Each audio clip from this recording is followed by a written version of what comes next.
নতুন করে আবারও ক্ষেপণাস্ত্র হামলা করেছে ইরান। ইসরায়েলের তেল আবিব, হাইফা এবং অন্যান্য শহর লক্ষ্য করে এই হামলা চালানো হয়েছে। তবে দেশটির বন্দর শহর হাইফায় সরাসরি আঘাত হেনেছে ক্ষেপণাস্ত্র। ধ্বংস হয়ে গেছে বাড়িঘর। নিহতের খবর পাওয়া না গেলেও আহত হয়েছেন বেশ কয়েকজন। সেখানে ব্যাপক ক্ষয়ক্ষতির আশঙ্কা করা হচ্ছে।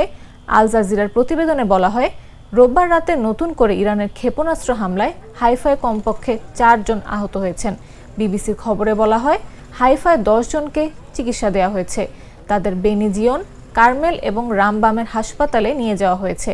রোববার রাতে ইরানের রাষ্ট্রীয় টিভি জানিয়েছে, ক্ষেপণাস্ত্র এবং ড্রোন দিয়ে তেল আবিব, হাইফা এবং অন্যান্য শহরে আক্রমণ করা হয়েছে।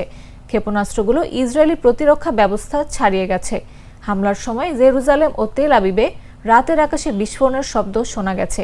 এরই মধ্যে জেরুজালেমে সাইরেন বাজানো হয়েছে এবং মানুষকে নিরাপদ আশ্রয়ে যেতে বলা হয়েছে।